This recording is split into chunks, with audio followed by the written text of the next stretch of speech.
La verdad es que antituberculosos suena como el culo. En realidad tendría que ser antifímicos, porque antituberculosos queda como que voy a salir a hacer un genocidio de pacientes con tuberculosis. Después veré si puedo cambiar el nombre. En cuanto al tratamiento farmacológico de la tuberculosis, como siempre hay que empezar con un pequeño repaso fisiológico y vamos a hablar un poco de las micobacterias. Las micobacterias se diferencian de las bacterias típicas por una serie de características, las cuales van a condicionar el tratamiento farmacológico, tanto en cantidad y diversidad de fármacos como en el tiempo que vamos a necesitar realizar este tratamiento. Estas características son que son de lento crecimiento, quiere decir que en los cultivos celulares, bacterianos que nosotros vayamos a hacer, hay que tener en cuenta esto, porque todos los cultivos son de largo plazo, ¿sí? Tardan bastantes días, bastantes más días de lo que suele tardar cultivar a una bacteria típica.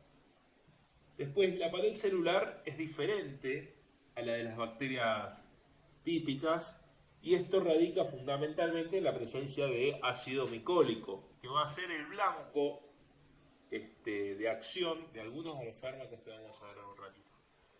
Después, hay que recordar también que son de hábitat intracelular, es decir, que son este, bacterias que se desarrollan dentro de las células. Y luego, vale la pena aclarar también que tiene una tasa de desarrollo de resistencia altísima. Esto quiere decir que vamos a tener que hacer tratamientos con múltiples fármacos para hacer esquemas generalmente de 4 drogas que después se puede llegar a bajar dependiendo de la respuesta y que van a cubrir distintos mecanismos de acción a propósito y dirigido a que se desarrolle la menor cantidad de resistencia posible. Entonces, como ya lo mencioné recientemente, todo esto va a condicionar y le va a poner las pautas generales al tratamiento farmacológico que vamos a tener que hacer. Vamos a tener una serie de fármacos que son los fármacos de primera línea, de los cuales los más importantes son los primeros dos, la isoniazida y la rifampicina, pero la piracinamida y el etambutol también son importantes. Ese sería el esquema básico del tratamiento de la tuberculosis, ¿sí? La isoniazida, la rifampicina, la piracinamida y el etambutol. Esas 4 drogas son el pilar del tratamiento farmacológico. Y después la streptomicina no se usa tanto, la verdad, como las otras 4, pero sigue siendo considerado uno de los fármacos de primera línea para el tratamiento de la tuberculosis. Después de segunda línea tenemos algunas quinolonas como la ofloxacina o la ciprofloxacina, la tionamida, el ácido para-aminosalicílico, la cicloserina, la amicacina, la canamicina y la capreamicina. Bueno, vamos a hablar un poco de la isoniazida entonces. La isoniazida tiene un mecanismo de acción que quizás es el más complejo de los fármacos contra la tuberculosis, ¿sí? Tiene que entrar a la célula por transporte activo. Una vez adentro de la célula se va a metabolizar por una enzima que es una catalasa peroxidasa, que es propia de la bacteria, y va a dar al metabolito activo de la isoniazida, el cual va a inhibir la síntesis de ácidos micólicos, entre otras cosas, ¿no? Pero es decir, que va a ser una especie de inhibidor de la síntesis de la pared bacteriana de la micobacteria. Además, puede inhibir competitivamente a la enzima esta con la que se activa, que es la catalasa peroxidasa, y va a complicar algunos de los procesos que tiene la bacteria para eliminar toxinas. Pero el mecanismo de acción fundamental es la inhibición de la síntesis de ácidos micólicos. Dentro de lo que es el espectro de acción de la isoniazida, así como cuando vimos a los inhibidores de la síntesis de la pared bacteriana de las bacterias típicas, y que solo tenían dentro de su espectro bacterias típicas, lógicamente, acá, bueno, pasa lo mismo. El espectro de la isoniazida se va a limitar únicamente a micobacterias, dentro de los cuales va a estar tuberculosis y cansancio. Después, dentro de lo que son las reacciones adversas, vamos a tener neurotoxicidad por un lado, que se va a expresar como una neuropatía periférica por una eliminación acelerada de la piridoxina. Después tenemos neuritis óptica y convulsiones. Este efecto adverso de la neuropatía periférica puede intentar evitarse a través de la administración exógena de piridoxina, que es vitamina B6.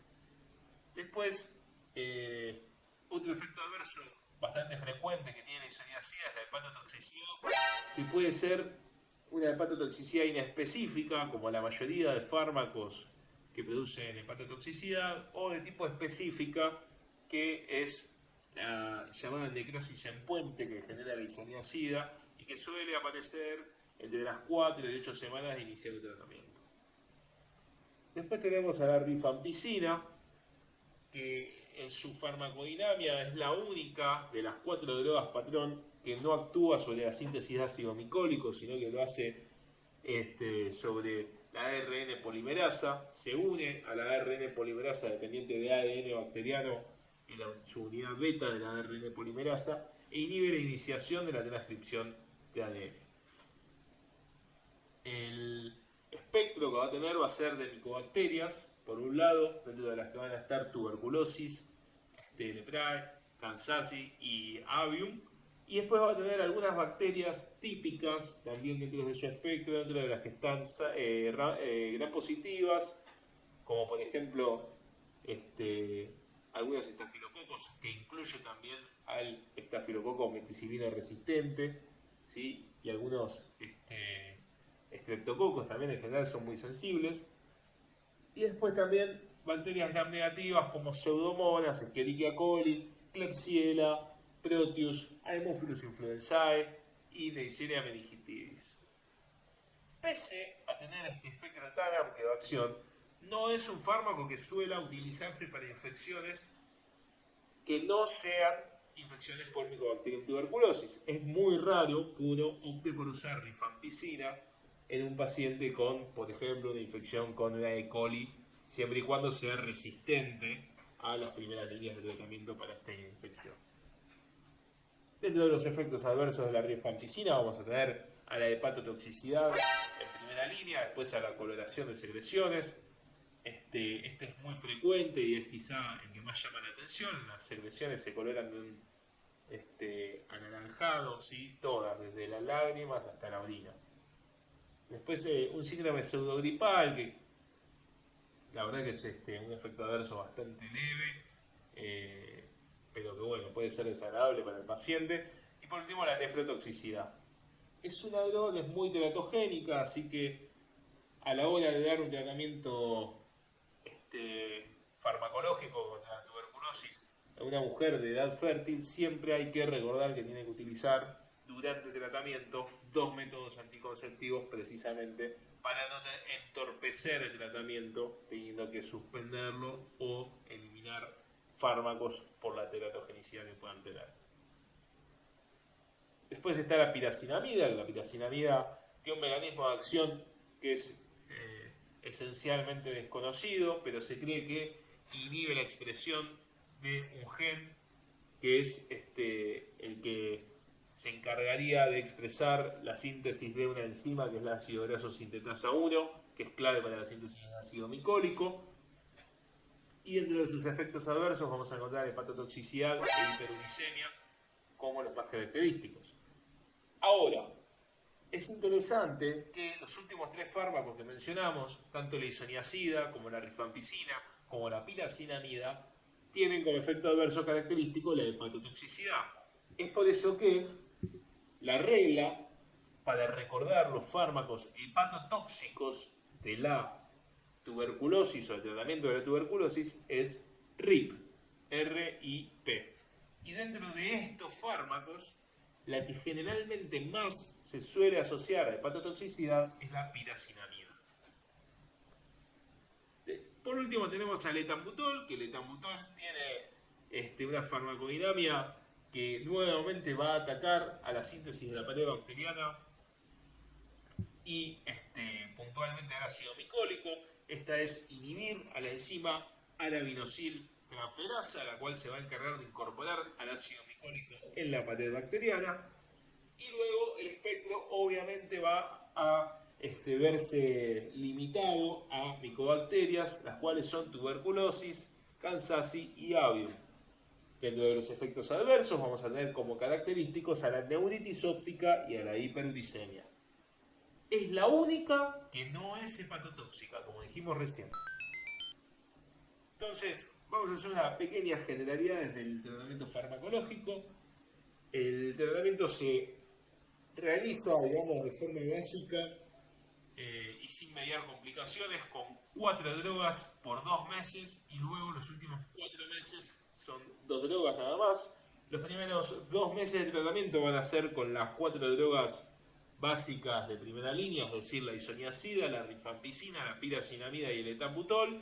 Y los últimos 4 meses de tratamiento serán con la isoniazida y la rifampicina, que como dijimos antes son las 2 drogas más importantes para el tratamiento de la tuberculosis.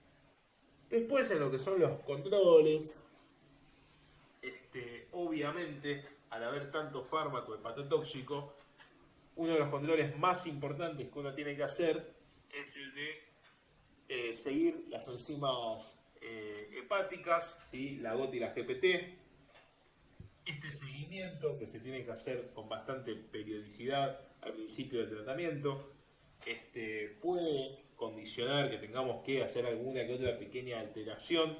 ¿Sí? En este caso, por ejemplo, si el paciente empieza a elevar transaminasas, ¿sí? Y eleva, por ejemplo, transaminasas multiplicando por 3 las cifras máximas, con síntomas, en tal caso habría que hacer una suspensión del tratamiento por lo menos por unos días hasta recuperar valores normales, y en ausencia de síntomas habría que esperar a que estas transaminasas se eleven por 5 como para poder hacer una suspensión del tratamiento. Y luego de las suspensiones de los tratamientos siempre se debe reiniciar agregando a un fármaco y controlando a ver en qué momento se dispara la hepatotoxicidad. Puede que no se vuelva a disparar porque los efectos adversos funcionan de esa manera a veces. El hígado aparece y expresa un daño en un determinado momento que después quizá no lo expresa por algún motivo que desconocemos o después de que conozcamos. Otro control que se puede hacer también es control y seguimiento clínico de la aparición de neuropatías, ¿sí? Pero esto hay que recordar que si nosotros seguimos al pie de la letra y damos reposición de complejo B6, de complejo B o de vitamina B6 puntualmente, es muy difícil que lo veamos aparecer, pero también podemos hacer un control clínico oftalmológico apuntado directamente al efecto adverso que puede generar el etambutol, que es la neuritis óptica. Y con esto concluimos la charla de antifímicos o antituberculosos o como chota le quieran decir, que tiene una pared celular especial y que va a ser diferente. ¡Ay, me olvidé de la puta que me parió la